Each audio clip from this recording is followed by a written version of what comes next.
Sudan is burning. A brutal conflict has plunged the country into chaos, leaving millions of people on the brink of despair. Cities turned into battlefields, hospitals bombed, schools destroyed.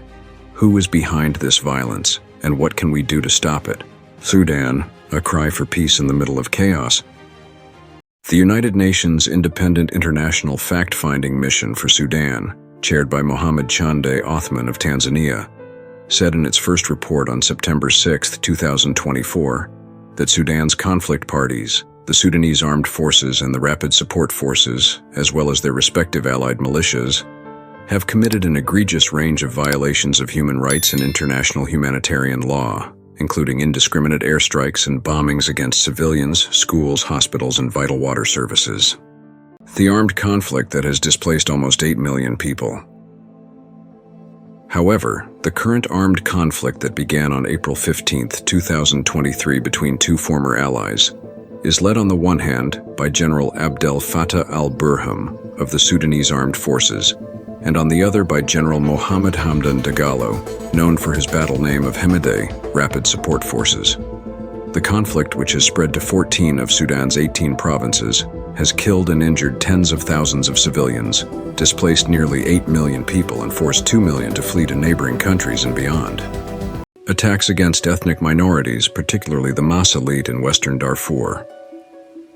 As the fact-finding mission report highlights, the parties to the conflict targeted civilians through rape, sexual slavery, and other forms of sexual violence, arbitrary arrests, as well as torture and ill treatment.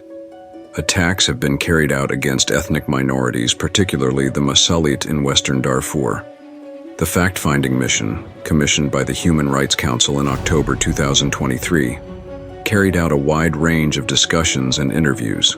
As mission expert Mona Rishmawi said, these findings should serve as a wake-up call to the international community to take decisive action to support survivors, their families, and affected communities and hold perpetrators accountable. A comprehensive approach to transitional justice is vital to addressing the root causes of conflict and ensuring accountability. In light of the many difficulties, there have been calls for UN peacekeepers to be sent to Sudan. Efforts for a ceasefire and the start of negotiations by the UN Secretary-General's personal envoy for Sudan have not led to any progress. Broader action is therefore needed.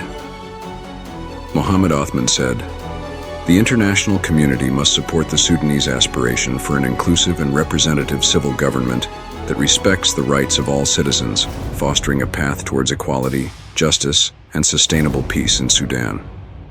In light of the many difficulties, he has requested the United Nations dispatch peacekeeping forces to Sudan. Given the failure of the warring parties to save civilians, it is imperative that an independent and impartial force with the mandate to safeguard civilians be deployed without delay. The protection of the civilian population is paramount, and all parties must comply with their obligations under international law, and immediately and unconditionally cease all attacks against the civilian population. As the deployment of an independent and impartial force depends on the UN Security Council, the focus of action shifts from the Human Rights Council to the Security Council. We call for vital measures to be taken now. If you found this video interesting and educational, please don't forget to like it. Activate the notification bell and share this video among your family and friends. Until next time.